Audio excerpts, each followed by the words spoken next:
Boa noite, meninas. Estamos aqui reunidas mais uma vez e vamos dar continuidade na leitura, na meditação, no livro de 1 Coríntios. Estamos no capítulo 7, um capítulo que fala basicamente sobre casamento, sobre castidade, sobre a dedicação a Deus, e é um capítulo bem interessante para todas nós. Então, vamos apresentar essa meditação a Deus e vamos começar. Senhor nosso Deus, amado Pai, querido, que o Senhor venha, meu Pai, nessa noite, mais uma vez, iluminar a nossa mente a respeito da Tua palavra e a respeito do que o Senhor quer nos ensinar. Que essa noite saiamos mais edificadas e que aprendamos cada dia mais, Deus, a dar valor a esses momentos. Um momento em que estamos envolvidas com a Tua palavra. O Senhor tem nos dado, meu Pai, tempo suficiente para as nossas vidas, tempos para que possamos nos distrair, tempos para que possamos descansar, tempos para produzir. E certamente, meu Pai, o Senhor espera que a gente use o tempo que o Senhor nos dá também para te conhecer melhor e para aumentar o nosso relacionamento contigo. Então, através dessa palavra, que a gente aprenda mais a respeito de relacionamento, entendendo que o casamento é como se a gente estivesse dentro de uma relação junto contigo. O casamento aqui na Terra simboliza o casamento do ser humano com Deus. Que o Senhor venha, meu Pai, fazer com que toda distração nesse momento venha a ser, em nome de Jesus, repreendida, que nada possa tirar o nosso foco e que a gente consiga absorver o máximo possível da tua palavra hoje. É assim, meu Pai, que nós entregamos essa meditação em tuas santas mãos e convidamos o Espírito Santo para estar conosco a cada palavra. Em nome do Pai, do Filho e do Espírito Santo. Amém. E graças a Deus. Então é isso aí, povo lindo. 1 Coríntios, capítulo 7. E a gente vai ter o seguinte aqui no verso 1. Eu tô Ora, caçador. acerca das coisas que acerca das coisas que me escrevestes, bom seria que o homem não tocasse em mulher. Bom, então aparentemente os coríntios escreveram para Paulo pedindo orientação a respeito do casamento, da vida a dois, e talvez até mais especificamente eles quisessem ter um entendimento a respeito do sexo. E Paulo ele vai responder dentro daquilo que ele tem vivenciado, ele vai falar muito a respeito da sua experiência. Provavelmente Paulo ele nunca foi casado. A palavra fala que ah, quando ele é, como é que fala, gente? Captado por Deus, não é captada a palavra que eu gostaria de falar, mas no momento que Deus, estamos no 1 Coríntios 7, no momento que Deus, ele chama Paulo, né, no momento que ele é convocado por Deus, no momento que ele é convocado, aparentemente ele é solteiro e ele vai manter-se assim ah, enquanto ele está até o final dos seus dias, né, enquanto ele está lá disseminando a palavra de Deus, plantando igrejas, semeando a palavra, enfim. Então, ele vai falar muito a respeito desse tema baseado na sua própria experiência, o que é muito interessante, porque nós vamos ver que Paulo, ele, sem sombra de dúvidas, foi um apóstolo aprovado.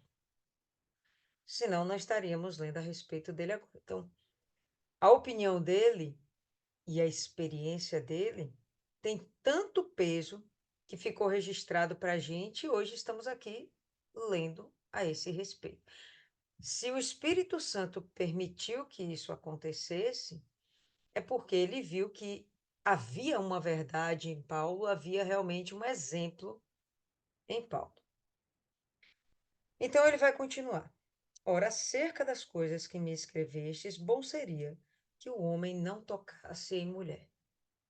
Então ele está falando isso dentro da própria experiência. Tudo indica que Paulo não teve nenhum relacionamento. Pelo menos quando Deus o convoca, Jesus o convoca até o final de seus dias, não há presença de mulher nessa história. E ele vai fazer esse tipo de comentário mais à frente, outros capítulos mais à frente, ainda no livro de 1 Coríntios. E antes disso, aparentemente também, ele estava tão envolvido com as coisas de Deus, ainda que como sendo um fariseu, que ele não parou para pensar em casamento. Então, ele dá aqui a dica dele. Melhor seria que o homem não tocasse em mulher e tivesse uma vida celibatária. Maiana colocou aqui como eunuco. E, bom, a gente sabe que o eunuco, em princípio, é uma pessoa castrada. Mas ele fala sobre aqueles que se fazem eunucos, é verdade, que são como se fossem castrados. E é mais ou menos isso aqui realmente que Paulo está querendo dizer. Ainda assim, verso 2, para evitar fornicação, que é o assunto que ele vem tratando desde o capítulo 5, condenando a fornicação.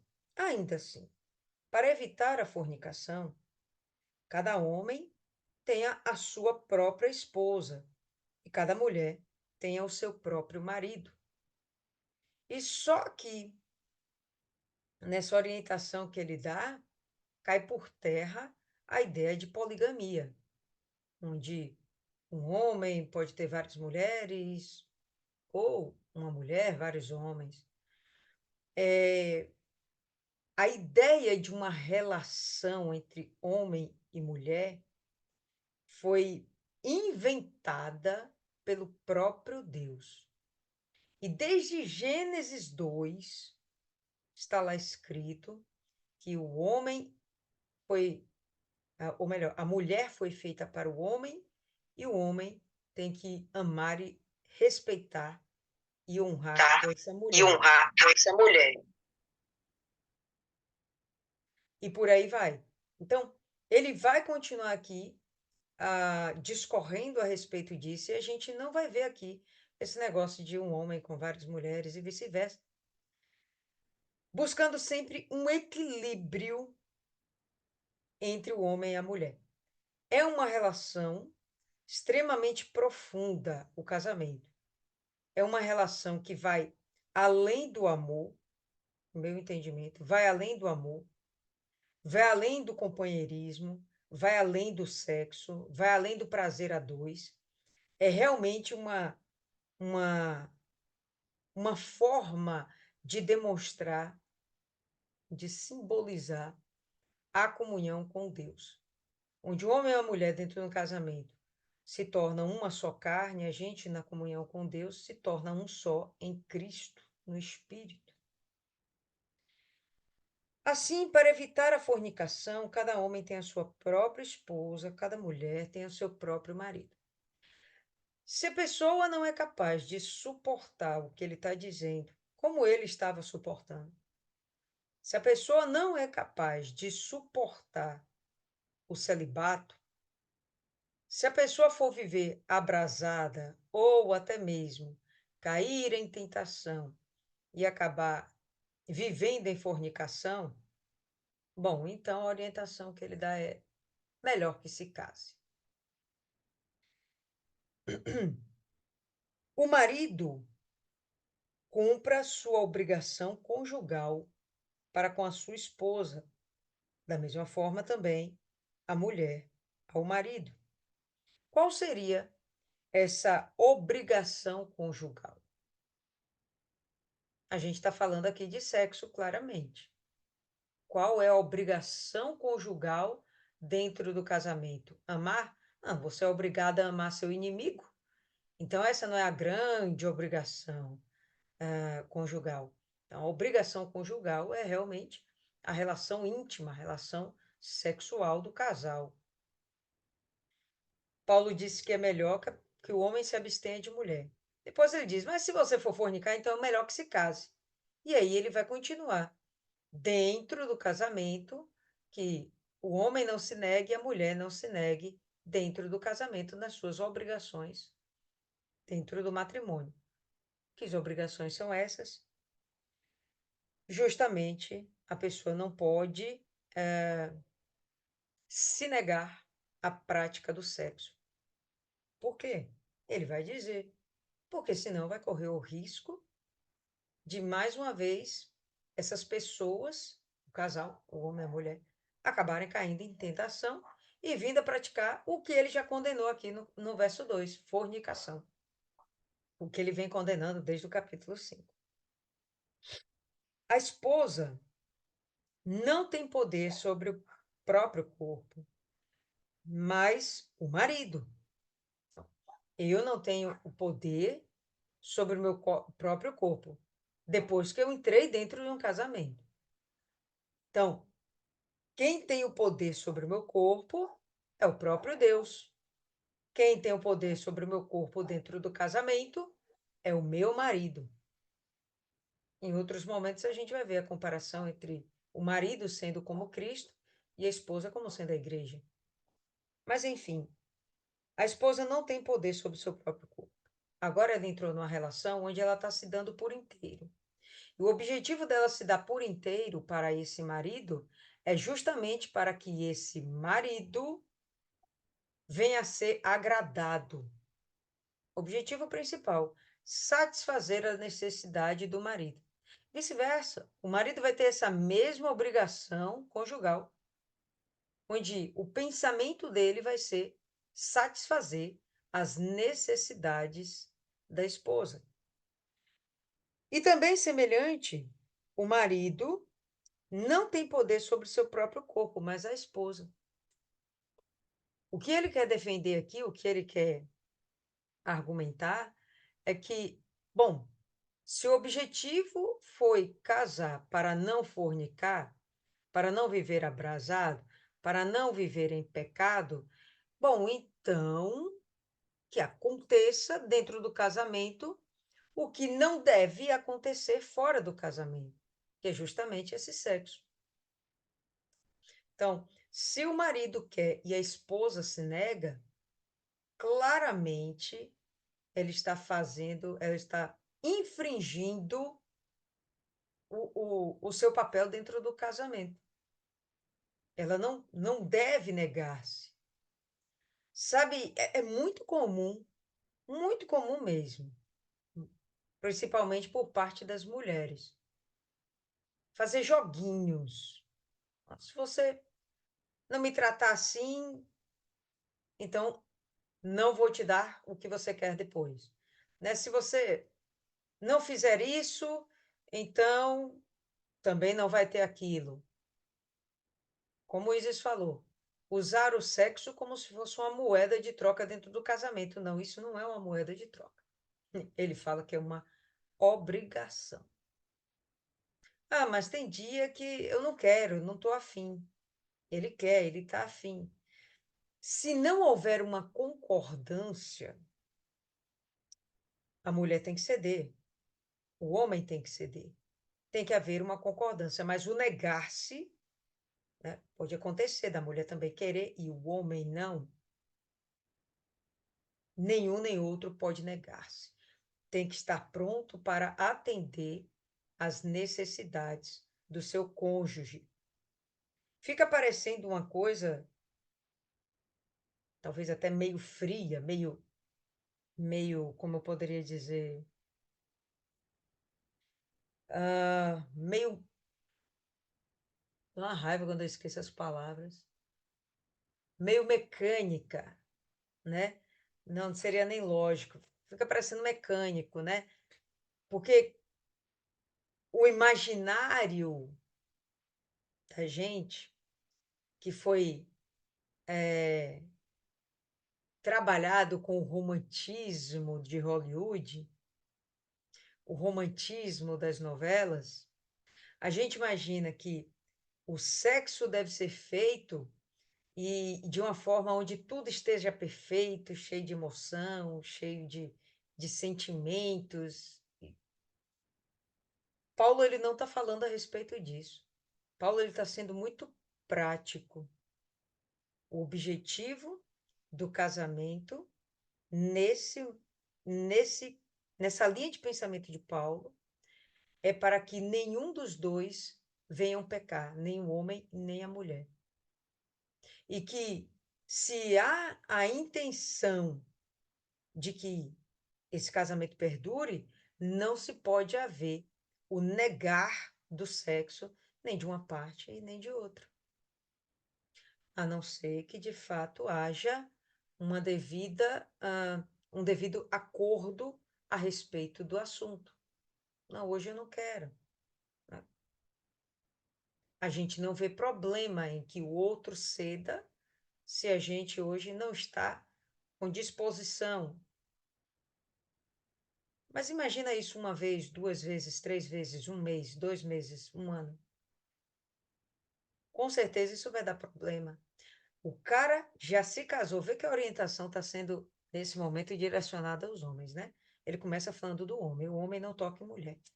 Aí depois fala, bom, mas se for fornicar, então é melhor que você se case.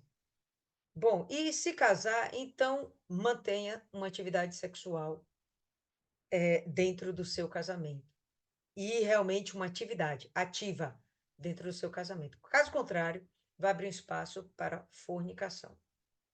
Vai haver espaço para pecado, para prostituição, para adultério e por aí vai. Inclusive, quando a gente usa o sexo como moeda de troca, como a Isis falou aí, é como se fosse inclusive um tipo de prostituição. Não é isso que a prostituta faz? Ela troca o sexo por dinheiro, por um bem, por algo, mas dentro do casamento não pode ser assim. Você não está se prostituindo, você não está lá usando o seu corpo para trocar por algo.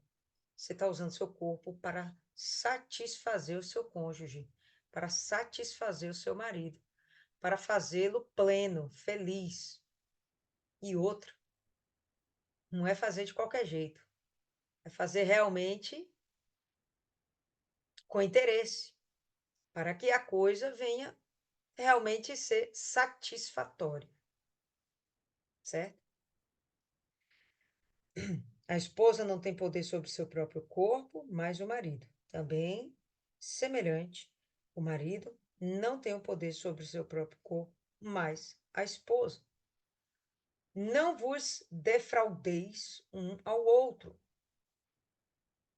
Esse não defraudeis seria a ideia de não se negue um ao outro, né? Não se negue é o melhor termo mesmo, né? Não diga não quero, não posso, não dá, exceto se com consentimento, por algum tempo, para que se deem ao jejum e oração. Em algumas versões fala só oração, mas aqui na minha fala para que se deem ao jejum e à oração. E ajuntai-vos novamente para que Satanás não vos tente pela vossa falta de controle, ou na sua versão pode estar aí pela sua incontinência. Então, você percebe que, ainda que seja para que a gente se dedique às coisas espirituais, se você está dentro de um casamento, as coisas espirituais têm até um tempo limite. Vocês conseguem entender isso também? Ou sou só eu? Tem um limite, sabe? Eu vou fazer um jejum de 30 dias. Pô, será que seu cônjuge vai suportar isso? Será que seu cônjuge está de acordo? Né? Vou me abster do sexo por 30 dias, uma semana, sei lá. Propósito que você fez. Está de acordo? Bom, se ele estiver de acordo, ok. Mas se ele não estiver de acordo, nem prossiga com isso. E é por isso que Paulo ele dá essa orientação de que não se case. Por quê? Porque vai diminuir o seu tempo e a qualidade da sua dedicação a Deus. Vai diminuir a qualidade da sua dedicação para o seu desenvolvimento espiritual. Interessante. Porque, de fato, se você está solteira, o homem solteiro, vamos combinar que ele tem muito mais tempo para dedicar-se a Deus? Mas quando esse homem é casado, a mulher é casada, não, existem agora outras atribuições. E que se ela não cumprir, se ele não cumprir essas atribuições, ele cai em pecado. E eu não estou falando de sexo, eu estou falando do cuidado dentro de um relacionamento, dentro do casamento, que vai além de sexo. Tem que trabalhar para sustentar uma casa, construir patrimônio, vem os filhos, e essas coisas tomam tempo. Se o sujeito tivesse que manter apenas a si mesmo, então, com certeza, toda a energia que ele deveria gastar para sobreviver ia ser muito menor. Mas ele casado dentro de uma família, a energia é maior. A mulher também, a mesma coisa. O cuidado com a casa, o zelo com a família. E se trabalha fora. Então, essa qualidade de tempo, de dedicação à sua vida espiritual, começa a diminuir. E quando a gente começa a fazer essa comparação, pô, faz sentido o que Paulo faz. Fala, né? Faz sentido o que Paulo fala. E não é à toa que ele foi o maior apóstolo que a gente tem depois do próprio Cristo, o maior pregador. Ele foi mais longe que o próprio Cristo, né? Então, faz sentido. E ele fala: olha, então, se você for se dedicar ao jejum e à oração, o faça por mútuo consentimento, os dois concordando. E logo em seguida, se ajuntem de novo, para que Satanás não venha vos tentar. Então, percebe que o relacionamento dentro do casamento, ele vai competir com o nosso relacionamento com Deus, com a nossa dedicação a Deus. Mas falo isto por permissão, não por mandamento. Porque eu gostaria que todos os homens fossem como eu. Então, aqui ele deixa claro que ele está vivendo uma vida de celibato. Eu gostaria que todos os homens fossem como eu, mas cada homem tem o seu próprio dom de Deus. Um de uma maneira, outro de outra. E ele diz: ok, tem gente que não vai suportar o que eu estou suportando, mas também não vai dar o que eu estou dando. E realmente isso é verdade. Quantas vezes a gente não vê nós mesmos, né? Poxa, hoje eu não vou sair para evangelizar, um exemplo, porque eu tenho que ficar em casa, tenho que dar conta dos meninos, tenho que dar conta do marido, tenho que dar conta da casa. Quantas vezes você não pode fazer algo? Nós mulheres aqui, pronto. Quantas vezes nós não podemos fazer algo para Deus, para a obra de Deus, porque naquele momento nós estávamos envolvidas com as nossas próprias coisas seculares, com os nossos próprios, ah, com as nossas próprias obrigações familiares, né? Quantas vezes? E se a pessoa for solteira? Ele vai falar isso aqui, né? Daqui a pouco. Com certeza a dedicação ia ser bem maior. Então eu gostaria que todos os homens fossem como eu. Verso 8. Eu digo, portanto, aos solteiros e às viúvas, que lhes é bom se permanecerem como eu.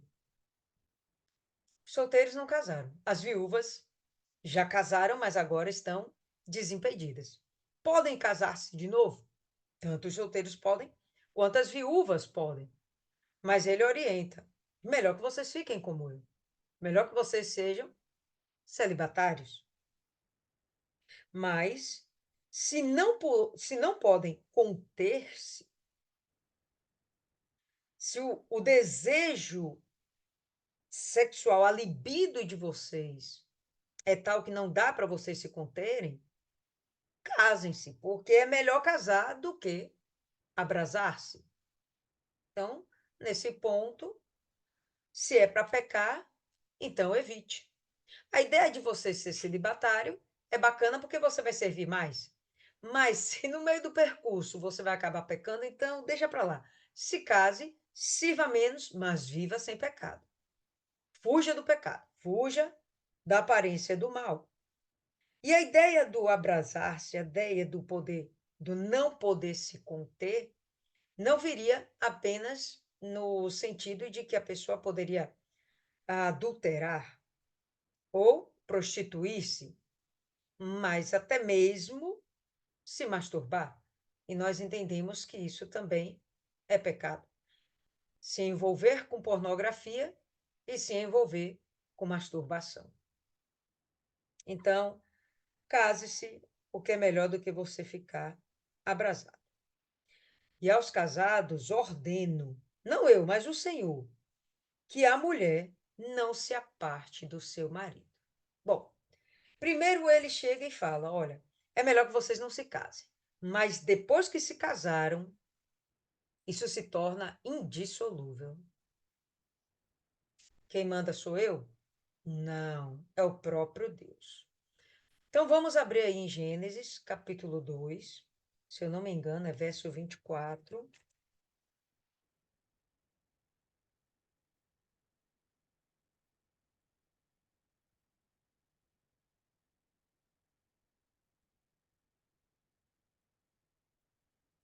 24.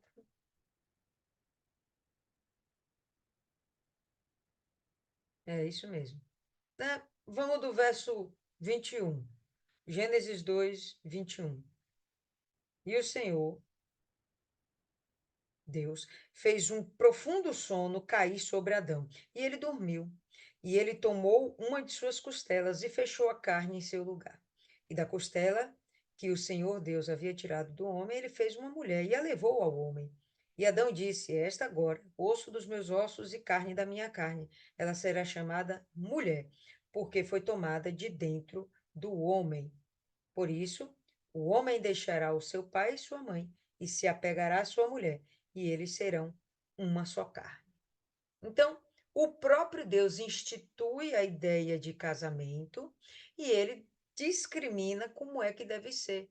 Então, é um homem para uma mulher, e esse homem vai ter que se apegar a essa mulher para o resto da sua vida, até que ele ah, se torne viúvo ou simplesmente morra. Mas a ideia é continuar dentro desse relacionamento pelo resto da vida. Há uma necessidade de que o homem, o ser humano, ele venha ter um equilíbrio, principalmente emocional. O casamento dá esse equilíbrio. O casamento é um lugar onde você nunca vai estar sozinho. É um instante, é um momento onde você nunca vai estar sozinho. Você sempre vai ter quem te apoie. Vê que o próprio Deus diz: o homem vai apegar-se à sua mulher. É como se houvesse mesmo uma cola ali, sabe, não tem uma oportunidade, uma ideia de separação ou de divórcio. Não é a vontade de Deus. Mas, pelo contrário, e que dentro daquele relacionamento, o homem venha encontrar carinho, amor, segurança e vice-versa. O homem e a mulher, tá, pessoal? Segurança não financeira. Talvez até para a mulher haja essa necessidade de segurança financeira, mas principalmente a segurança emocional. Eu não estou só. O mundo está desabando, eu tenho com quem desabafar, eu tenho com quem permanecer na caminhada até o dia da minha salvação. alguém que me entende, alguém que me compreende, alguém com quem eu não preciso ter reservas, alguém que é meu parceiro para tudo, né? Então, a ideia do casamento é justamente para trazer ao indivíduo equilíbrio, equilíbrio, segurança, proteção, tá? Enfim, volta aí para 1 Coríntios. E estamos aqui no verso 10. E aos casados ordeno, não eu, mas o Senhor, que a mulher não se aparte do seu marido. Então, a gente acabou de ver em Gênesis que era para o homem apegar-se à sua mulher.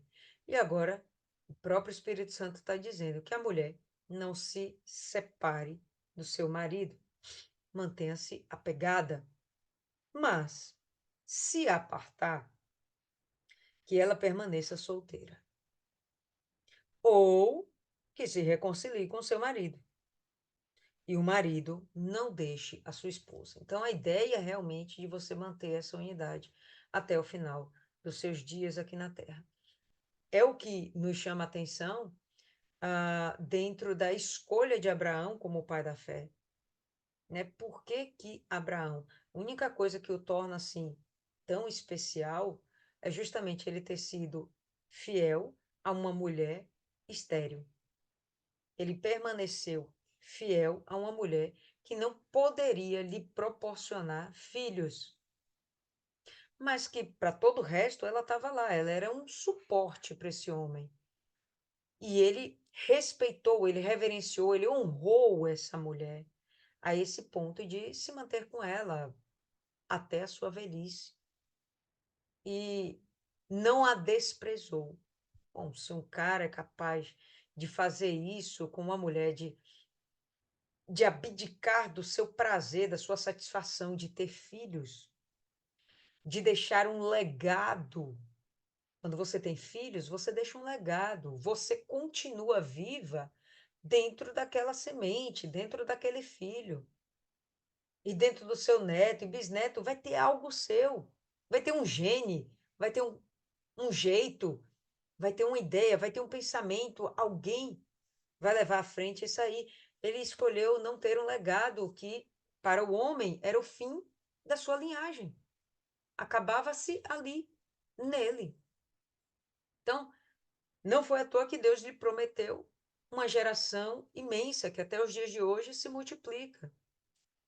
Essa honradez dele ao casamento foi quem fez do Abraão um cara especial e hoje ele é tido como o pai da fé. Mas vamos lá. Mas aos restantes digo eu, não o Senhor. Então, Paulo faz a separação. Aqui é ele, dentro da experiência dele. Ele acabou de falar o que o Senhor diz. Gênesis 24, 2, 24. O homem e a mulher se liguem, se aparte de sua parentela, de seus pais e vão viver sua vida. Vão constituir sua família. Mas aos restantes, digo eu, não o Senhor. Se algum irmão tem esposa descrente e ela consente em habitar com ele, não a abandone. Então, estamos falando de um povo que provavelmente não valorizava tanto o casamento, porque senão eles não estavam fazendo essas perguntas para Paulo. Eles não tinham mandado lá uma carta dizendo, Paulo, fala a respeito aí de casamento, de sexo, de liberdade sexual, porque a gente tem determinados hábitos e não está batendo muito bem com o que o pessoal está pregando. Fala aí melhor a respeito do assunto. Então, Paulo está fazendo a pregação em cima disso, né? Então, bom, se esse povo antes achava que era normal não casar-se e cada dia ficar com a mulher, cada dia ficar com o homem, ou casar-se, separar-se de acordo com a vontade. Então, Paulo está dizendo: olha, não é bem assim. O casamento era algo que deveria ser evitado para que você pudesse se dedicar mais a Deus. Bom, mas já que não dá para você evitar, que você case e tenha estabilidade dentro do seu casamento, não acabe com ele. E se você, nessa história toda, acabou se convertendo mas o seu cônjuge não, se seu cônjuge concorda em ficar com você sendo convertido, então não se separe por isso. Isso não é motivo para separação. Esse dia eu fui atender um rapaz, nunca mais, inclusive, vi ele na igreja, onde ele chegou e se batizou, etc., enfim.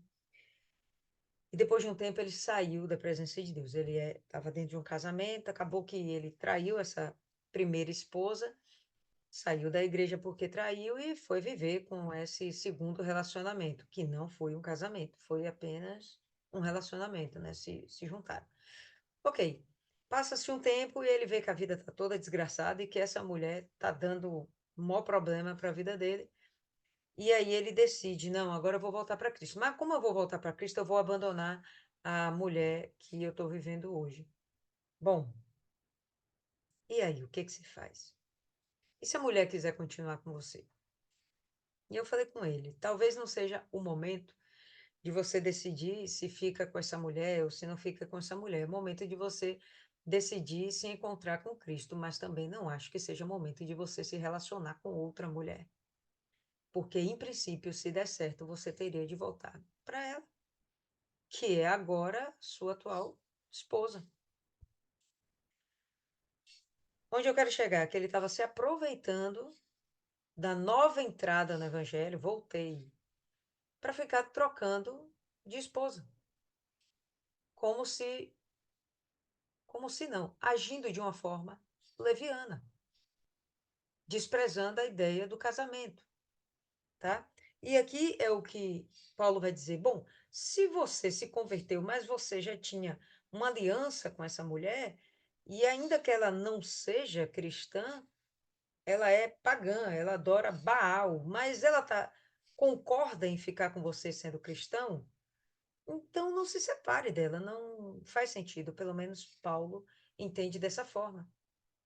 Se o evangelho chegou para você, mas a sua esposa consente em permanecer contigo, e ele vai falar a mesma coisa, né? A mulher se converte, o cara é perturbado, mas consente ficar com a esposa, então não separe. Não use o evangelho como argumento para que você acabe entrando em um novo relacionamento conjugal. A ideia da prática do sexo com vários parceiros para Deus é uma impureza e atrapalha o seu processo de santificação. Então permaneça dentro desse casamento. Não fique trocando de parceiros. E aí é o que Paulo vai continuar orientando, tá? Se algum irmão tem esposa descrente e ela consente em habitar com ele, não abandone. E a mulher que tem marido descrente e ele consente em habitar com ela, não o abandone. Permaneçam juntos, porque o marido descrente é santificado pela esposa. Significa que o marido se converteu, ou melhor, se converte automaticamente porque está junto com a esposa? Não, não é isso que ele quer dizer. Mas ele quer dizer que, pelo bom testemunho, esse homem pode sim acabar sendo convertido por causa do proceder da esposa. A gente já tem inúmeros testemunhos a respeito disso. A mulher entrou na igreja, o cara era perturbado, violento, alcoólatra. A mulher mudou. A mulher mudou, foi transformada pelo Espírito Santo. O cara chega, pô, eu quero isso para mim também, e o cara vai e se converte. Não precisou que houvesse uma separação para que ela viesse manter a sua vida em santidade. O testemunho dela, a influência dela santificou o marido. Claro que ele aceitou. Ele decidiu, pelo exemplo, pela influência positiva dela, decidiu conhecer a Cristo. Pode acontecer do cara não querer conhecer a Cristo? Ok. E aí a gente vai perceber que não houve a santificação do rapaz.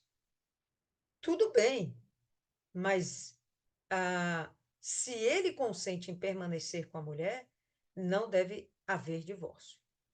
Percebe que não é se ela não consente? Não é não, me converti, agora eu não consinto. Não é isso, é o cônjuge. O cônjuge quer viver contigo, então não se separe.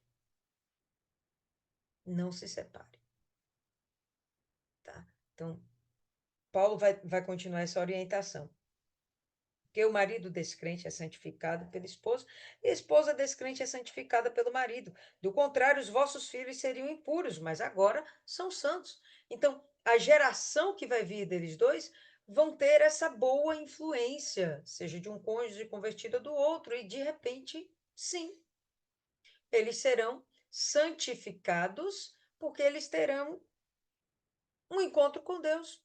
Eles realmente nascerão de Deus, eles vão ter vida com Deus, enfim, tá? Se o cara me convertir e tô com o cara perturbado, se o cara quer permanecer comigo, eu não tenho o direito de pedir o divórcio. Essa é a orientação de Paulo. Não tenho direito. Agora eu vou ter que influenciar esse cara positivamente e fazer com que ele se converta. Quer dizer, não sei o que vou fazer, né? Mas eu vou influenciá-lo até o ponto dele se converter. Temos filhos, vou influenciá-los até o ponto dele se converter. Quer ver outro problema que acontece, que não aconteceria, provavelmente, não aconteceria, se a mulher e o homem jamais se separassem, ou se pelo menos se separassem, eles nunca mais se casassem com outras pessoas. A mulher casou com o cara, teve lá um ou dois filhos, enfim, separou. Normalmente quem fica com os filhos? Esposa. Pode ficar com o marido? Pode. Mas vamos lá para o mais comum. Fica com a esposa. A esposa vai lá, a mãe cria os meninos. Inventa de se relacionar com outro homem. O que é muito comum acontecer? Esse outro homem acaba abusando dos filhos. Não são filhos dele. Ele não tem responsabilidade com essas pessoas. Se não houvesse um segundo casamento, essas crianças estariam sendo preservadas. Aí Paulo vai lá e fala: é melhor que você se reconcilie, ou fique solteira, ou reconcilie com seu antigo marido. Porque ele vai ter responsabilidade. É carne dele. A gente sabe que tem pais que fazem essas loucuras, mas não é o comum. O comum é que quem faça os abusos, quem cometa os abusos, os estupros de vulneráveis, né, dentro de um novo casamento, né, é o padrasto, a maior parte das vezes. O pai, nem sempre, né? A maior parte das vezes o pai não comete isso. Mas se a gente obedece à orientação do Espírito Santo, olha quantos problemas a gente começa a evitar. Mantenha-se casado. Eu já vi vários exemplos de mulheres que decidiram não se casar justamente para preservar e proteger os seus filhos. Está dentro da palavra. De repente ela faz isso sem nem entender que isso é um mandamento de Deus. Mas ela, por sabedoria, né, pelo instinto materno, instinto de proteção dos seus filhos, então ela vai lá e evita um novo relacionamento justamente para preservá-los. Atitude sábia, isso cabe dentro da palavra, né? Enfim, verso 15. Mas, se o descrente se apartar, aparte-se. Então, me converti, era casada com um cara perturbado, e o cara chega, depois que eu me converti, ele, não, não quero ficar com você, esse negócio aí de Jesus, não te quero mais. Aí, o que Paulo diz, aparte-se. Não insista nesse relacionamento. O irmão ou a irmã não está sob a servidão nesse caso, mas Deus chamou-nos para a paz. Então, se o cônjuge quer permanecer no casamento, você tem obrigação de permanecer dentro desse casamento. Se o cônjuge não quer permanecer nesse casamento, tchau, vá com Deus. Liberte o rapaz, sem ciúmes, sem contendas, sem intrigas, sem nada. E fique em paz. Por quê? Ele fala: Deus chamou-nos para a paz. Não é para ficar em conflito, não é para ficar em contenda. Não, eu te quero a qualquer preço, vou fazer da sua vida inferno se você não ficar comigo. Não, vá em paz. Não tem problema nenhum. Porque, como sabes, ó esposa, se tu salvarás teu marido, Ou como sábios, ó homem, se tu salvarás a tua esposa. Tá vendo aqui que o fato apenas de ficar casado com o cônjuge e ele dizer, né, 2 versos antes, olha, o marido descrente é santificado pela esposa crente, né? A esposa descrente é santificado pelo marido crente. Não significa que essa santificação é salvação. E a gente vai ver aqui, nesse verso. Se o cara quer ir embora, vá. Se a mulher quer ir embora, deixa. Porque você, por obrigação, não sabe se você vai salvar essa pessoa ou não. Não fique comigo, que você é casado comigo. Se converteu, o cara quer ir embora, tchau. Tchau. Isso vai manter você em paz e aquele cara não querer se converter, problema dele. Se ele permanecer, então você fica obrigada a esse relacionamento e a sua influência potencialmente o salvará, porque ele vai se converter, tá certo? Mas ele fala: como sabes, ó esposa, se salvarás teu marido, como salvos, ó homem, se salvarás a tua esposa. Diante do posto, não se arrisque a perder tempo caso o cara, a mulher, queira partir a mil, deixa lá. Mas, assim como Deus distribuiu a cada homem, como o Senhor chamou a cada um, assim ele ande. E assim eu ordeno em todas as igrejas. Então, quando ele fala, é, assim como Deus distribuiu a cada homem, é no sentido de. É melhor ler o verso seguinte que fica mais claro. É algum homem chamado sendo circuncidado? Não se torne circuncidado. É algum homem chamado estando incircuncidado? Não se torne circuncidado. O que que ele quer dizer? Você foi chamado para a fé sendo judeu? Tá, continue sendo judeu, fique em paz. Você tem a circuncisão, ok. Ah, não, você foi chamado sem ser judeu, você era gentil, foi chamado para a fé sendo gentil. Não circuncide, não tem porquê, não é o que importa. Essas tradições não importam. Como Deus te chamou, venha. Agora, o que importa, a circuncisão não é nada. E também a incircuncisão nada é. Mas sim a guarda dos mandamentos de Deus. O que importa é que você guarde os mandamentos de Deus. E não importa se você é gentil e você nunca valorizou o casamento. Tudo bem, você nunca valorizou. Mas agora, o que importa é que você ande nos mandamentos de Deus. Então você vai ter que valorizar o casamento. Você é gentil e a mulher é descrente, beleza, mas agora você vai ter que valorizar o casamento. Você vai ter que estar com essa mulher caso ela queira permanecer contigo. Ah, não, você é judeu e você estava dentro do casamento. Judeu valoriza demais o casamento, tá, pessoal? Judeu valoriza. Por quê? Porque ele segue à risca a Torá. E tá lá, Gênesis 2. O casamento é estimulado. Mais adiante, Deus vai falar: crescer e multiplicar. O casamento é estimulado, a procriação é estimulada. O judaísmo ama o casamento. Mas os gentios, lembra que estamos falando de pessoas onde tem uma cultura de não se apegar a ninguém, de não estar dentro de um casamento, de estar cada dia com uma ou dentro da mesma casa com várias?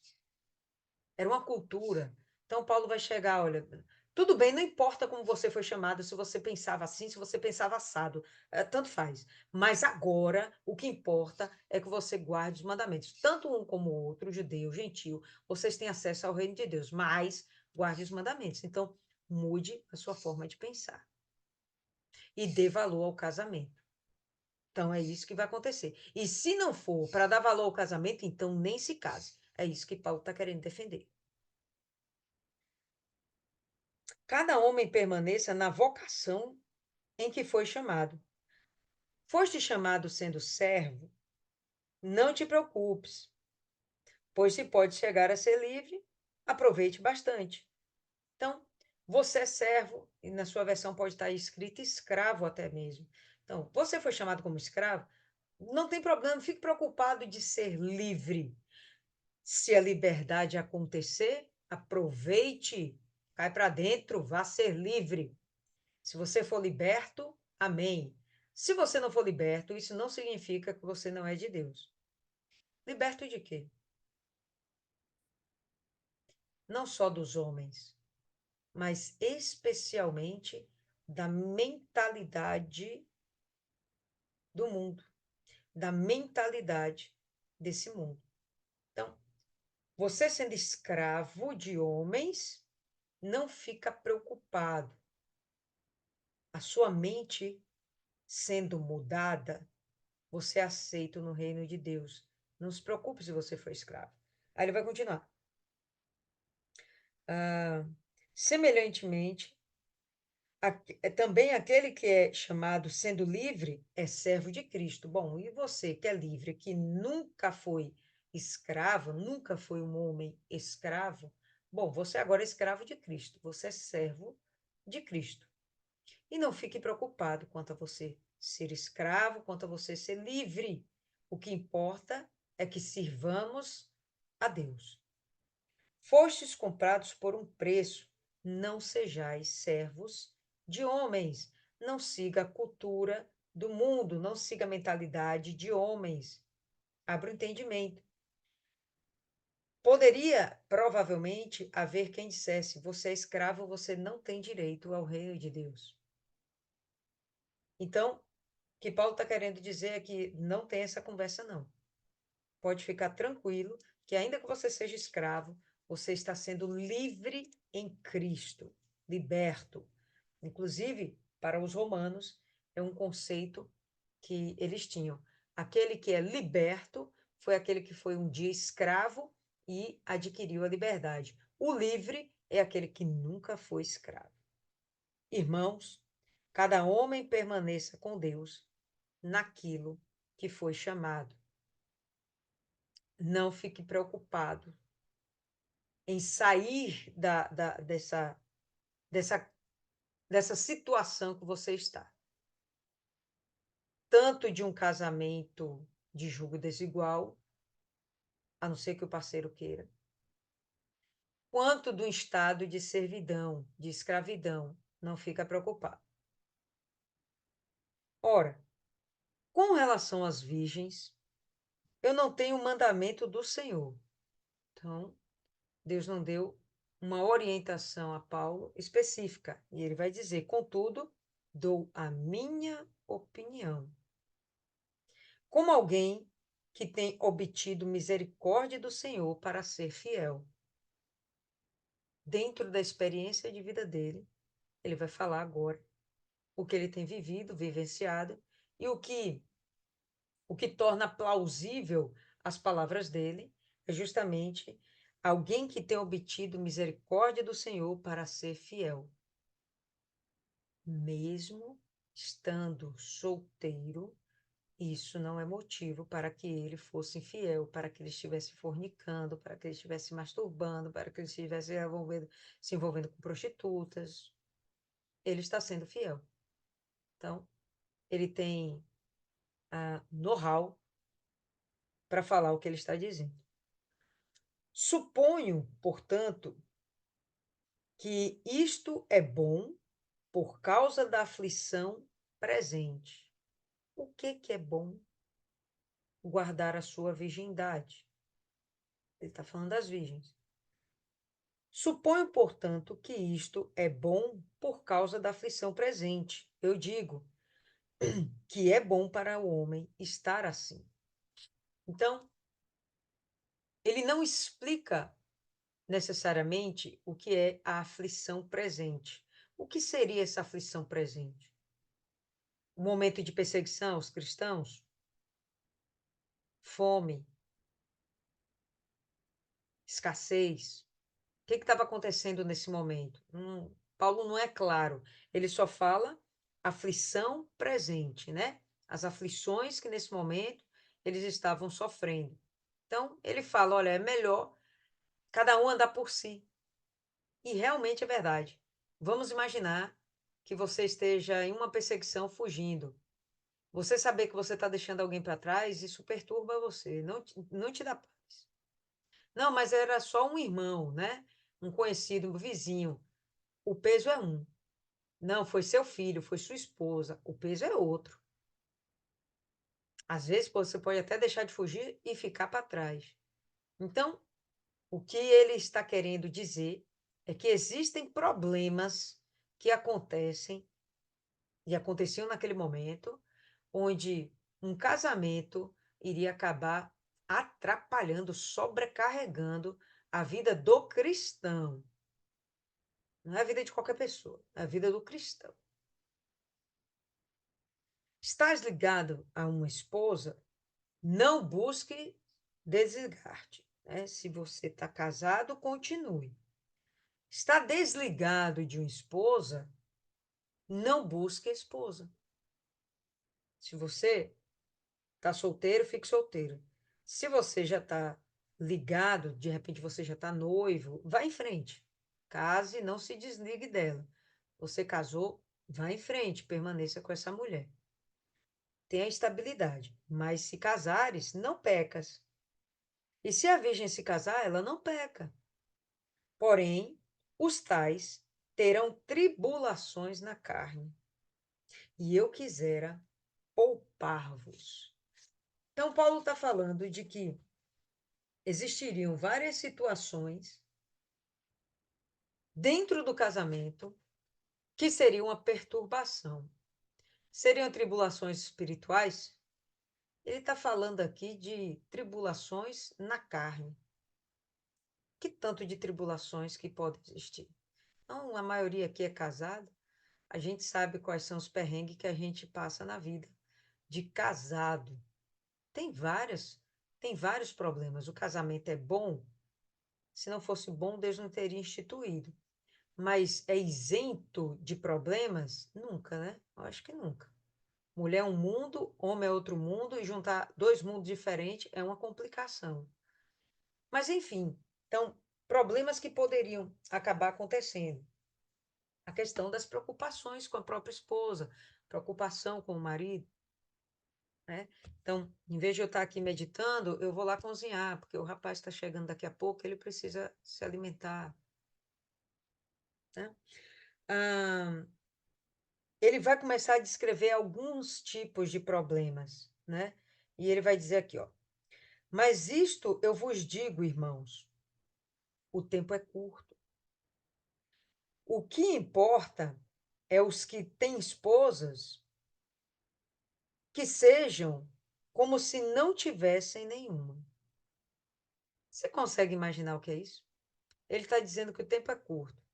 Vocês que têm esposas, sejam como se nós tivesse. Como é isso? Será que você entende o que eu estou entendendo? Vamos lá. Os que choram como se não chorassem. Os que se alegram como se não se alegrassem. Os que compram como se Que não é isso, velho? possuíssem. Os que... E os que usam deste mundo como não abusassem dele, porque a moda deste mundo passa. O que ele está querendo dizer, o que eu entendi, é que seus compromissos dentro do casamento, suas tristezas, né, que te fazem chorar, até mesmo as suas alegrias, as compras, eu entendo aqui como consumismo, os desejos, né, de patrimônio, de construir riquezas, né? Ele fala até da moda, é um abuso, né, desse mundo. Você querer usufruir desse mundo, tudo isso rouba um tempo e entenda que esse tempo já é curto. Todas essas coisas são ladrões de tempo, usurpadores de tempo. Por que Paulo está preocupado com o tempo? Porque ele entende que a nossa missão aqui nessa terra, depois de conhecer a Cristo, é sair correndo para ganhar almas para Cristo. O tempo é curto e as pessoas estão perdendo sua salvação. E de repente as pessoas não estão não estão indo salvar, como podem estar tão distraídas com as coisas que podem estar perdendo a sua própria salvação. Então aí Paulo fala, o tempo é curto. Eu queria que vocês não passassem por esses problemas. Se você tivesse fora do casamento, boa parte desses problemas ou desses roubadores de tempo seriam evitados. Mas quero, verso 32, quero que estejais livres de preocupações. Aquele que é solteiro cuida das coisas que pertencem ao Senhor e como ele pode agradar ao Senhor. Então, esse casamento seria o nosso relacionamento com Deus, que Paulo diz aqui é: você quer casar? Casa com Deus. E aí você vai se preocupar em agradar ao Senhor. Quando ele fala lá nos primeiros versículos, né, do marido e da esposa, que um viva para o outro para agradar ao outro, se você não precisa se preocupar em agradar o seu marido, você tem tempo de sobra para agradar ao Senhor. Mas o que é casado cuida das coisas que são do mundo. Quais são as coisas do mundo? Ele falou aqui. Os cuidados com a esposa, as tristezas que podem acontecer, as alegrias que roubam tempo também, ter que construir patrimônio para manter uma família. Mas o que é casado cuida das coisas que são do mundo e como ele pode agradar a sua esposa. Não é para agradar a Deus, é como ele pode fazer para agradar a sua esposa. Há uma diferença também entre a esposa e a virgem. A mulher solteira cuida das coisas do Senhor. Ele falou do homem solteiro, estou falando agora da mulher solteira. Cuida das coisas do Senhor. Para ela poder ser santa, tanto no corpo como no espírito. Mas a que é casada cuida das coisas do mundo e de como ela pode agradar o seu marido. E eu digo isso para o vosso proveito. Não que eu lance um laço sobre vós, mas para o que é gracioso, para vos unirdes ao Senhor sem distração. Escrito assim aí também na sua versão, distração. Então, o que Paulo está dizendo, olha, vamos manter o foco naquilo que realmente é o mais importante dessa vida. Guardar a nossa salvação, salvar o máximo de pessoas que puder. Vamos fazer disso o nosso propósito de vida. Então, por isso que no começo dessa meditação, eu falei, Paulo está falando muito a respeito de si. E não deu ruim. Deu muito certo. Tanto que ele é exemplo para a gente de muita coisa. Tá? Então, ele vai falar dentro do que ele pensa. E vou lhes ser sinceras, eu concordo muito aqui com isso. Concordo muito. Mas se algum homem pensa que ele trata sem decoro a sua virgem, e se ela passa a flor da idade, e se a necessidade o exigir, faça o que quiser, não peca, casem-se. Então, quando ele fala aqui do homem que pensa que trata sem decoro a sua virgem, talvez aquela ideia de, sabe aquele negócio de só de pensar você já pecou? Pois bem, então o rapaz poderia ficar lá pensando coisas sobre a sua virgem, né? Sobre a sua noiva, sua namorada, pensamentos impuros, que poderiam inclusive levar ele à masturbação, atitudes impuras, práticas impuras. Se ela já passa da flor da idade, se ela já tem uma certa idade, a necessidade o exigir, qual é a necessidade? A sua incontinência, sua libido, sua incapacidade de refrear os seus desejos, seus instintos sexuais. Então, se há necessidade, case. Nisso você não peca. Então, case, não tem problema.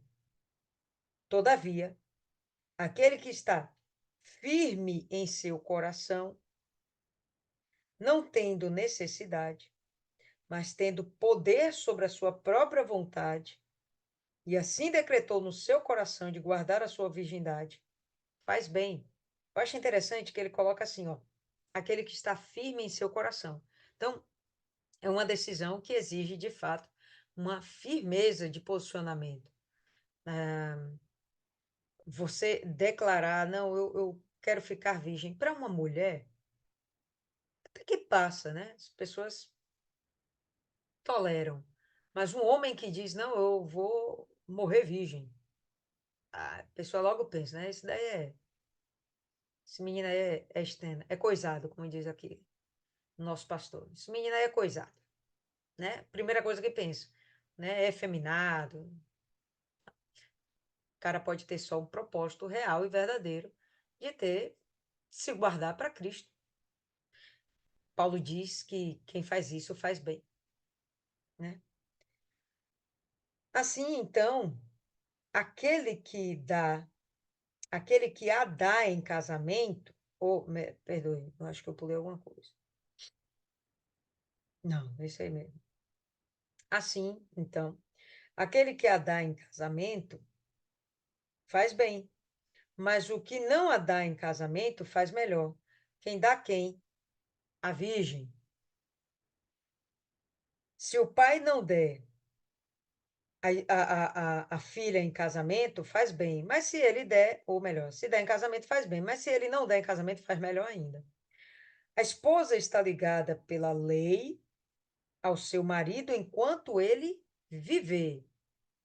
Mas se o seu marido morrer, ela está livre para se casar com quem quiser, somente no Senhor.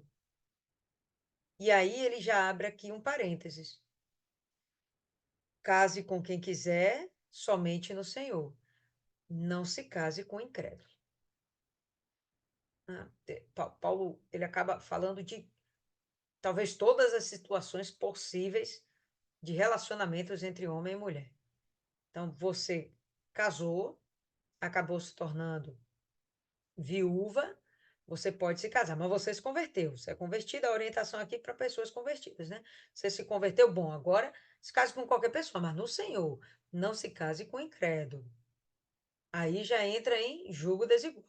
Você conheceu a Cristo em julgo desigual, é uma coisa. Mas você conheceu a Cristo e se colocar em julgo desigual, aí já é pecado. Aí já está errado. Aí já vai dar problema, né? Mas ela será mais feliz se permanecer assim, segundo a minha opinião. E pense também que eu tenho o Espírito de Deus. Então, é como se Paulo dissesse, essa opinião não é só minha, não, é do Espírito Santo mesmo.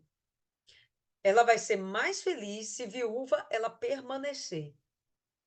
E aí ela vai se resguardar dos problemas do casamento, né? Enfim, para você realmente andar sozinho nessa terra, você tem que ser, como ele falou aqui, ó, tem que ter um coração muito firme, tem que ter poder sobre a sua própria vontade, domínio próprio. Incapaz de você viver isso aqui sem o Espírito Santo, né? Você tem que ser muito plantado, muito definido. Se você fizer isso, Paulo afirma, você vai ser mais feliz. Mas o você vai ser mais feliz não é você ser mais feliz no seu trabalho, estudo, volta para casa. Não, é você vai ser mais feliz se você estiver dedicando sua vida para Deus. Paulo não está falando de um celibato para viver o mundo. Ele está falando de um celibato para servir Deus. Né? Não, não é uma coisa. Eu quero ser celibatário. Não. Não vou me relacionar com homem, não vou me relacionar com mulher, porque eu quero dedicar a minha vida a Deus, porque o tempo é curto e eu já entendi que o tempo é curto. Quero ser focado. Bom, é isso aí, pessoal, que a gente tem para hoje. Então, eu tenho sentido muita falta de mãozinhas levantando no momento do estudo, da meditação, né, para que vocês estejam compartilhando durante. Aí eu tenho que ficar no final catando vocês aí para falar, porque eu realmente quero lhes ouvir. Fala aí, Isis, o que você teria a acrescentar Engraçado, toda vez que eu leio no primeiro momento, eu acho que é uma grande fofoca, eu acho muito divertido, mas quando eu começo a me aprofundar no texto, eu percebo que Paulo ele está sendo muito espiritual.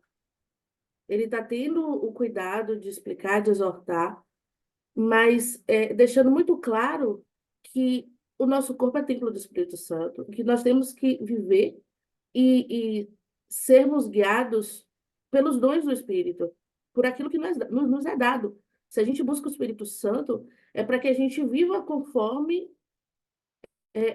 o que ele nos diz. E eu imagino, né? Fico imaginando a fofoca na igreja, dos vários casos, das situações. E aqui ele traz uma palavra muito dura, quando ele diz: se você puder, se você for forte, é melhor não casar, que evita todos esses problemas. Você não vai ter o problema, mas se você não puder, se você não for forte, se você não for capaz de renunciar a um desejo da sua carne tão latente quanto o desejo sexual, então aí você casa, sabendo que Deus não vai escolher a pessoa certa para você, não. Isso é um plantio seu. É você que tem que analisar a pessoa com quem você vai se relacionar, trabalhar dentro desse relacionamento para que ele cresça e floresça e seja uma bênção. Claro que quando a mulher é de Deus, quando o homem é de Deus, você tem uma pessoa ali diferenciada do seu lado, uma pessoa que tem domínio próprio, uma pessoa que não vai surtar, né, do nada, vai ter ali Deus em primeiro lugar, vai buscar sempre honrar Deus. Então, quando você honra Deus, você busca honrar o seu cônjuge e ter um relacionamento abençoado. E o que nos é vendido é que o casamento é o romance, e Paulo está sendo muito prático aqui, muito realista do que é o relacionamento entre dois. É uma escolha inicialmente, e depois é um trabalho, é uma luta, é uma batalha para manter aquele relacionamento em santidade, desviando do mal, desviando das ofertas do maligno, que a todo momento vem jogando suas setas, e não perder a sua salvação. Olha como o casamento, como mais escolhas, como separações, como buscar a todo momento atender aquele desejo latente da sua carne, pode colocar sua salvação em risco. E eu vejo isso muito. Mulheres, homens da igreja que vivem a fé, que já leram isso aqui, provavelmente, e que sabem que quando se separa e entra em um outro relacionamento, está cometendo pecado, sabe que aquilo pode lhe custar muito caro, que é a salvação.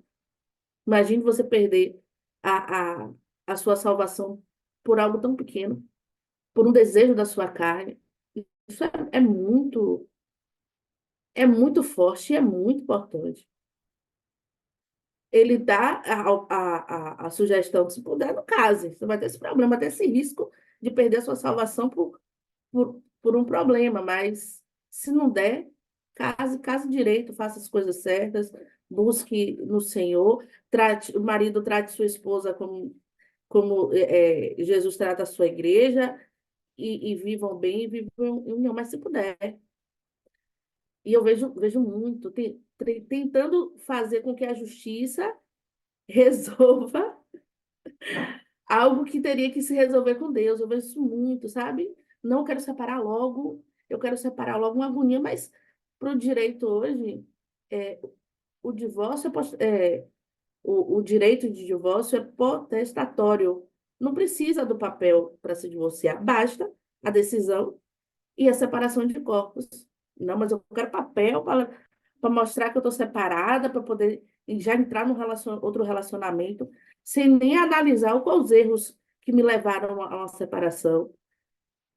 Fazer essa autoanálise, o que foi que eu fiz de errado para hoje não dar certo? O que poderia ter feito? A minha escolha poderia ter sido melhor. E aí casar uma, duas, três, quatro, gerando filhos de relacionamentos diferentes, que já é um outro problema aí, já é um outro babado. E aí a culpa é de Deus. E aí a culpa é de Deus. E não separou para mim um homem certo, faz suas escolhas, se entrega à carne, à devassidão, e a culpa é de Deus. E eu percebi aqui que lá no negócio de não caso é um conselho, mas a questão do divórcio é um mandamento de Deus. Quando diz que ficou viúva, beleza, casa de novo, tem uma outra chance, mas se separou, não pode casar de novo. E as pessoas vão passando por cima aí. Não, é mandamento, mas mandar um jeito aqui, a gente resolve no cartório, não sei o quê. Mas é muito sério. Isso trouxe para mim um alerta. Claro, a gente buscar sempre ver no erro do outro um alerta, algo para nos educar e vigiar, e investir no relacionamento, entender que se não der certo, filho, vai ficar sem. Porque eu não vou correr o risco de perder minha salvação por causa de ninguém, e trabalhar nesse relacionamento, entender que se Deus quiser que eu tenha um outro relacionamento, vai ter que levar meu marido. Vai ter que levar. Fala, Milene. Vamos ouvir aí a opinião agora de uma solteira. Fala, Milene. Não, eu super me identifico aqui com esse capítulo de Paulo, porque quando você se entrega a Cristo, né? Você casa com Cristo. Às vezes eu tento explicar isso e não sou muito entendida. Como aconteceu comigo, eu me converti na época, eu me batizei, entendi a questão do que é viver para Cristo, você se converter, e eu estava solteira. Então, eu não tive nenhum momento de crise de relacionamento, porque eu estava em um relacionamento que tivesse que se separar e tudo. Aí você vai se aprofundando, você recebe o Espírito Santo. Então, quando eu me batizei, antes mesmo de receber o Espírito Santo, eu já tive a consciência de que eu estava me casando com Cristo. Então, passaria a ser dele. E aí você vive realmente essa questão de buscar agradá-lo, porque você vai melhorando para si, é o que te permite receber o Espírito Santo. Aí, quando você recebe o Espírito Santo, você entende que é isso que Jesus falou: Deus não vai achar um marido para você. Você vai escolher casar com uma pessoa. E aí, o que é que eu penso? Meu Deus, eu vou casar com um ser humano. E um ser humano é pecador. Um ser humano é falho. Eu vou casar com ele nesse momento, ele está lá cheio do Espírito Santo. E na caminhada ele larga o Senhor. E eu vou estar casada com ele. E aí? Eu vou ter que lutar por ele, porque o Senhor está aqui dizendo que eu não posso deixá-lo se ele quiser permanecer comigo. Ou seja, o que eu hoje solteira escolho me dedicar na minha relação com Cristo, eu ao me casar, não estou dizendo que é errado, mas é o que eu fico pensando. Aí eu me casar, eu vou cuidar de um outro homem falho, não que eu seja perfeito, mas ele é falho como eu e eu vou estar ali. Ou seja, é a relação que nós temos com Deus. Porque nesse caso aí, Deus está ali suportando a gente. O Senhor Jesus, o Espírito Santo que mora em nós, está nos suportando no pecado. E a gente vai estar casado com outro ser humano e precisamos suportá-lo. Suportar uns aos outros até o fim. É mais fácil a gente. O que a gente suporta do Senhor Jesus? Meu Deus, a gente não suporta nada. A gente só tem que abdicar de nossas vontades, que vão nos levar para o mal, que ele está até nos ajudando, porque ele está fazendo, ó, essa vontade aqui vai te levar ao sofrimento. Aí eu estou dizendo a você, não faça não. Eu posso escolher não fazer, mas posso escolher fazer. E o se eu escolher fazer, eu vou trazer consequências para mim. Mas se eu estou mais envolvida nas coisas de Deus, se eu estou mais envolvida com o Senhor Jesus, se eu estou me dedicando ao meu casamento com Ele, eu evoluo, eu melhoro. Aí surge no caminho os homens, né? As tentações, parece, com as lábias, com um discurso muito bonito, tudo indicando que é.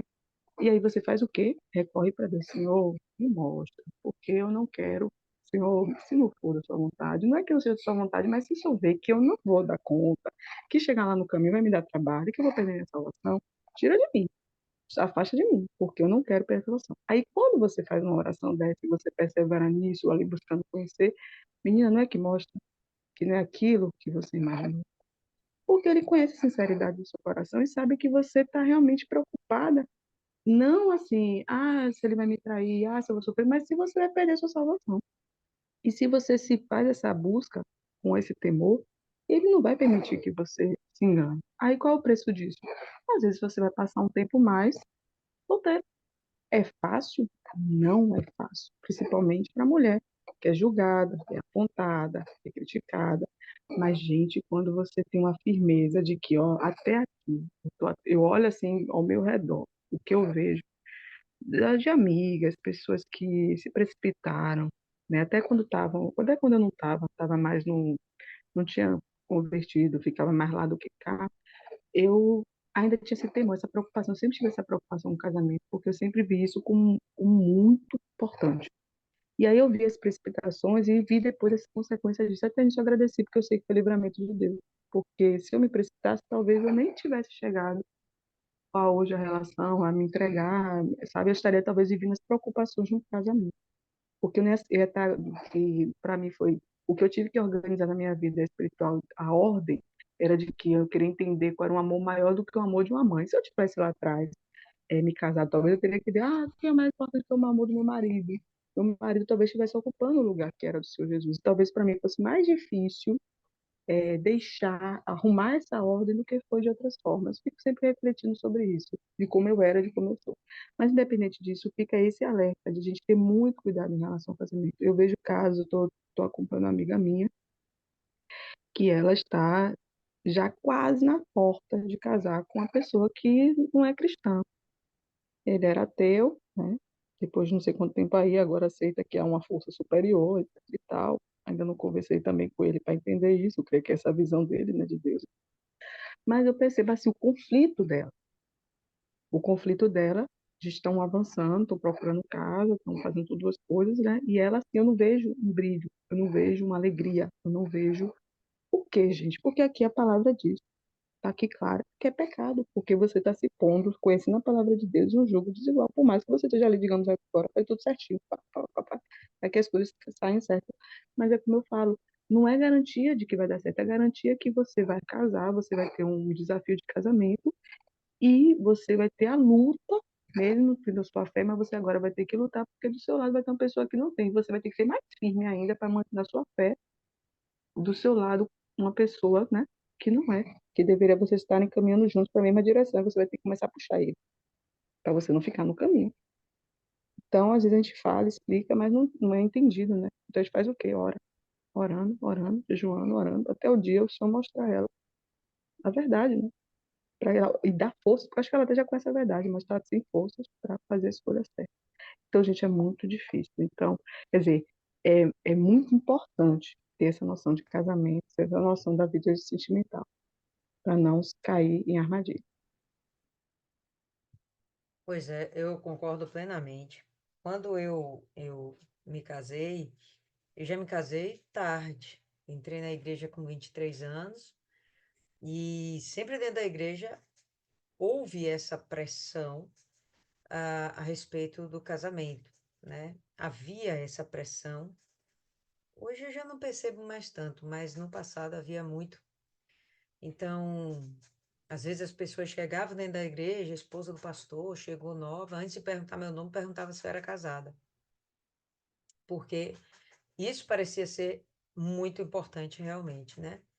Mas eu fui, não me precipitei, e deixei realmente a coisa acontecer no tempo certo.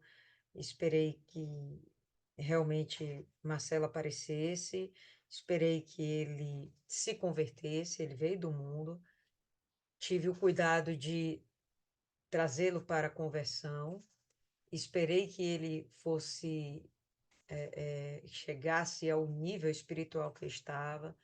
Então, ele foi selado com o Espírito Santo, foi levantado como obreiro. Então, tava, esperei que ele realmente chegasse ao meu nível para não cair nessa ideia do jogo desigual. Entendeu? Vi que realmente tinha Deus na história. E aí,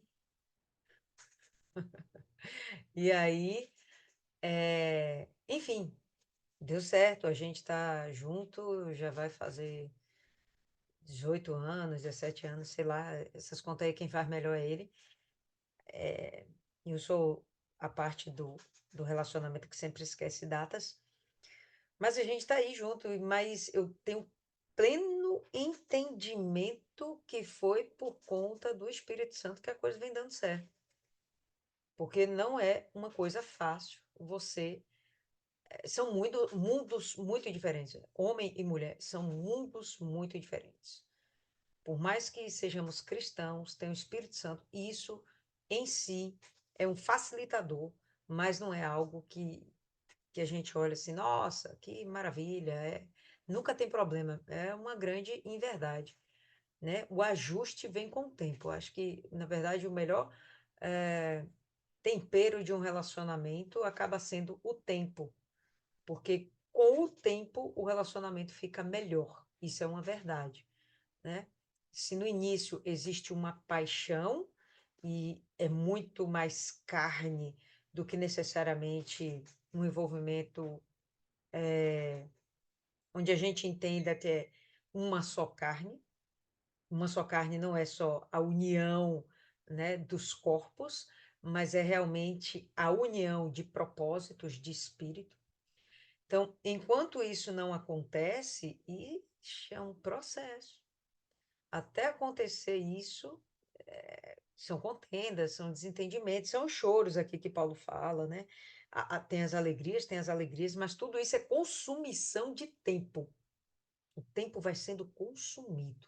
Paulo está sendo realmente, Isis falou aí, prático. É isso mesmo, ele está sendo muito prático. Se o nosso objetivo é estar aqui andando nesse mundo para ganhar alma, então o casamento vai ser um consumidor de tempo. E só a título de curiosidade, abramos aí em Apocalipse, capítulo 14. Capítulo 14. E olha só que interessante.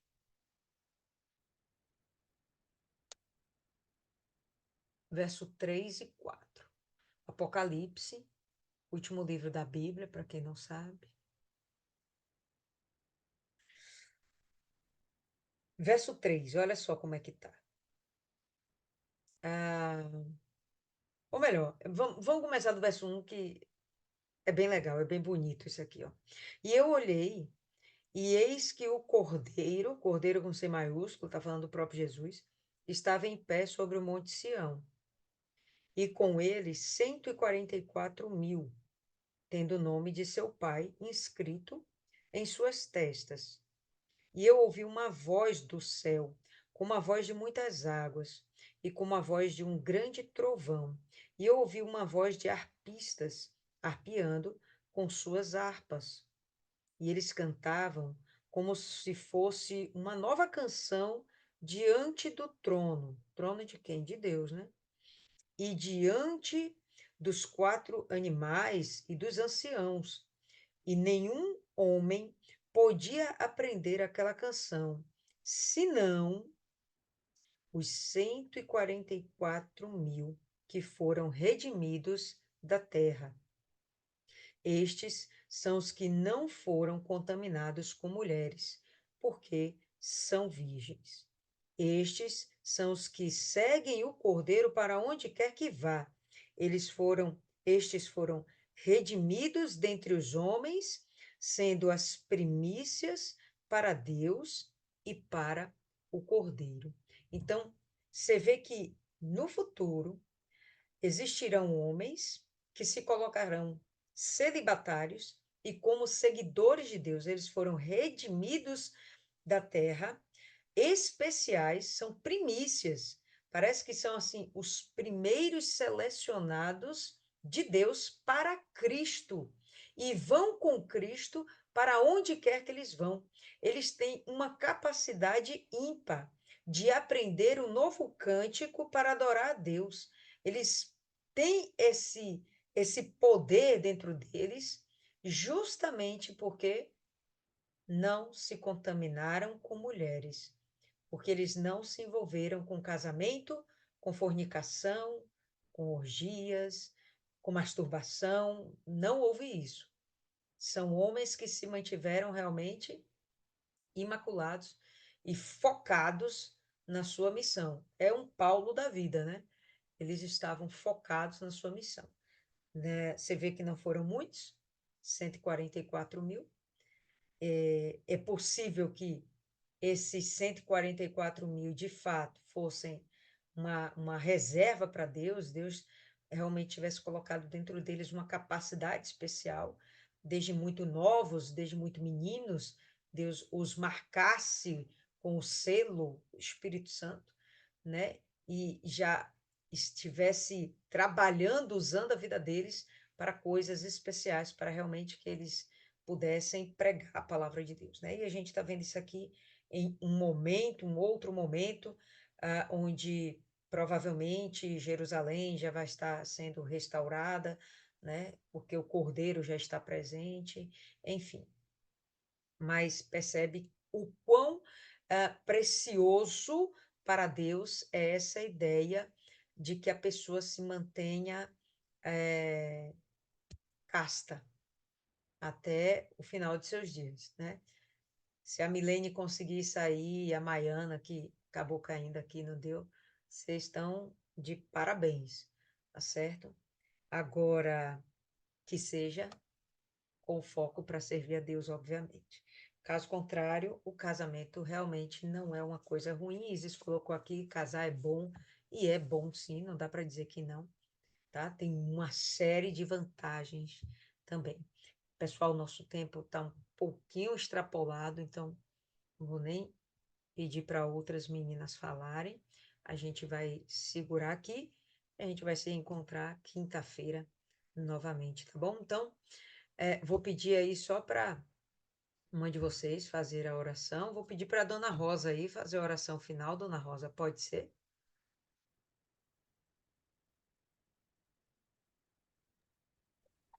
Pode sim. Senhor, nosso Deus e nosso Pai, hoje nós só temos a agradecer pelo conhecimento da Tua palavra e que cada dia mais a gente possa Te conhecer mais, conhecer as Tuas vontades, os Teus mandamentos, e nos criarmos nessa palavra, crescer cada vez mais a Tua vontade e que hoje a gente possa abrir o nosso coração e entender o significado de cada momento que a gente passa junto aqui. Que o Senhor venha, Senhor, abrir a nossa mente e trazer algo para nós, para que nós possamos crescer diante de Ti, porque o maior para nós é o crescimento diante de Ti, para que possamos caminhar juntos e crescer cada vez mais diante da Tua palavra. Agradeço a Deus por estar nesse ensinamento, por ter aberto esta porta, porque o Senhor sabe a minha vontade de estar mais perto e de fazer uma aliança muito mais forte contigo.